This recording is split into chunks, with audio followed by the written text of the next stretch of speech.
let's talk about the Biden-Trump debate, which has just occurred and which was interesting to say the least. By which I mean it was a bit of a train wreck, primarily for Joe Biden. Now, while I mostly cover Australian news, the US is one of our largest trading partners, and it has large implications for Australia. And the debate is worth covering, if only because policy decisions in the United States can have implications and can foreshadow what might eventually occur in Australia. And in this case, the debate was a disaster for Joe Biden. It was a trash fire for Joe Biden. It was so bad that even Politico ran the headline that Biden is toast.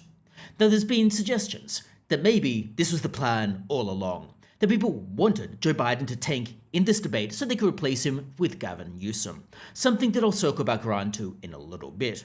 But suffice it to say, it didn't go well for Joe Biden. Now, going into the debate, of course, I supported President Trump. I supported him in 2016 and 2020 and intended to in 2024. The debate has not shaken my support for President Trump. Joe Biden performed so badly that it in fact would have enhanced my support for President Trump, because Joe Biden did nothing to assuage the concerns that people have about his performance and about his capability, and he did absolutely nothing to assuage my concerns about his policies. So here are my main observations from the debate. First, Joe Biden waffled and was incoherent. Now, one can argue about whether Donald Trump performs that well when he's speaking in a context such as this. Sometimes Donald Trump doesn't have the best message discipline, but Joe Biden was all over the place. He waffled. He appeared to lose his train of thought continually. He was not very cogent at all. Now, Donald Trump, by contrast, was reasonably cogent, and he speaks in the register that is appropriate for his target audience, which is what is important. It's important that Donald Trump doesn't speak like Malcolm Turnbull, for example. It's important that Donald Trump can communicate to people more broadly. And by contrast, Joe Biden just rambled. There was one particularly cringeworthy case where this was very, very noticeable. President Biden, a record number of migrants have illegally crossed the southern border on your watch. Overwhelming border states and overburdening cities such as New York and Chicago, and in some cases causing real safety and security concerns.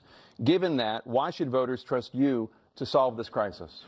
Because we worked very hard to get a bipartisan agreement that not only changed all of that, it made sure that we are in a situation where you had no circumstance where they could come across the border with the number of border police there are now. We significantly increased the number of asylum officers, by the way, the Border Patrol endorsed my position. In addition to that, we found ourselves in a situation where when he was president, he was separating babies from their mothers, putting them in cages, making sure the families were separated. That's not the right way to go. What I've done since I've changed the law, what's happened? I've changed it in a way that now you're in a situation where there are 40% fewer people coming across the border illegally. That's better than when he left office. And I'm going to continue to move until we get the total ban on the total initiative relative to what we can do with more Border Patrol and more asylum officers. President Trump?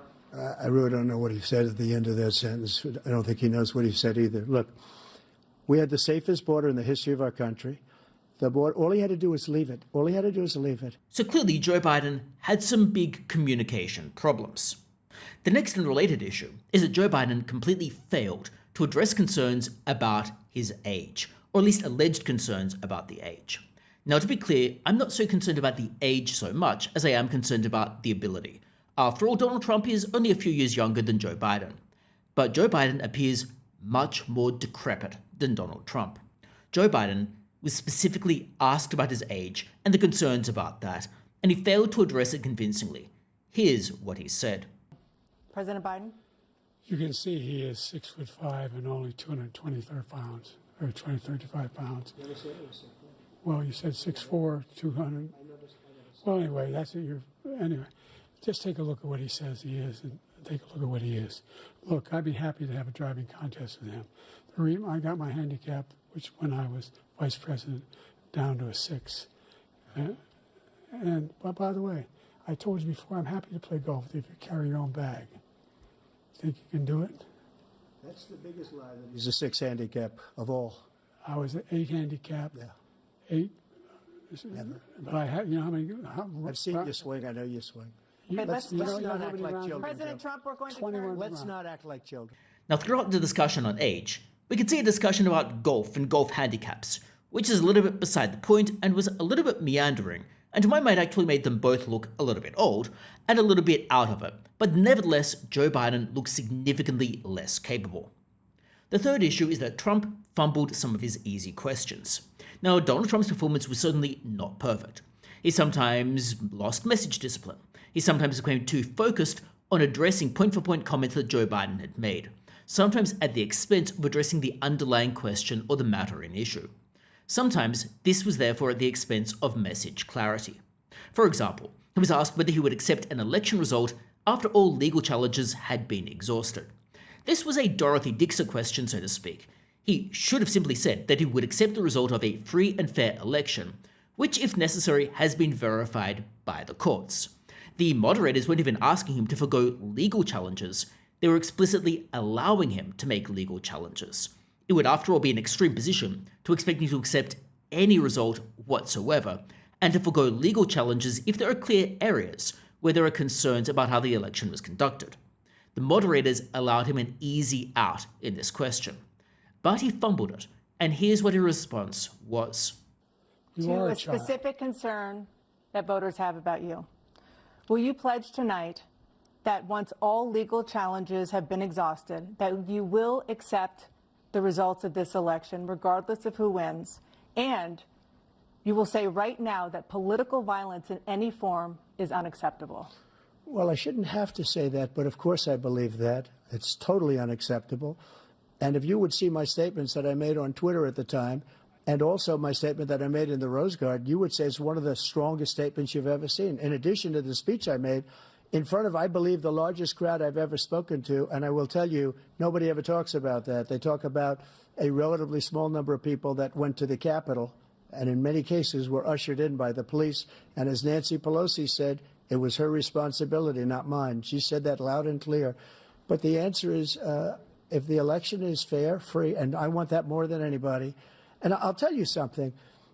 I wish he was a great president, because I wouldn't be here right now. I'd be at one of my many places enjoying myself. I wouldn't be under indictment because I wouldn't have been his political opponent, because he indicted me because I was his opponent. I wish he was a great president. I would rather have that. I wouldn't be here. I don't mind being here. But the only reason I'm here is he's so bad as a president that I'm going to make America great again. We're going to make America great again. We're a failing nation right now. We're a seriously failing nation. And we're a failing nation because of him. His policies are so bad. His military policies are insane. They're insane. These are wars that will never end with him. He will drive us into World War III, and we're closer to World War III than anybody can imagine. We are very, very close to World War III, and he's driving us there. And Kim Jong-un and President Xi of China, Kim Jong-un of North Korea, all of these, Putin, they don't respect him. They don't fear him. They have nothing going with this gentleman, and he's going to drive us into World War III. You want a World War III, let him follow and win, and let Putin say, do what you want, NATO. Just do what you want. There's a thing called Article 5. An attack on one is an attack on all, and required response. The idea, I can't think of a single major leader in the world who wouldn't trade places with the job I've done and what they've done. Because we are a powerful nation. We have wonderful people. It's because of the people, not me. It's because of the American people. They're capable of anything, and they step up when they're needed. And right now, we're needed. We're needed to protect the world because our own safety is at stake. And again, you want to have a war, just let Putin go ahead and take Kyiv, make sure they move on, see what happens in Poland, Hungary, and other places along that border. Then you have a war.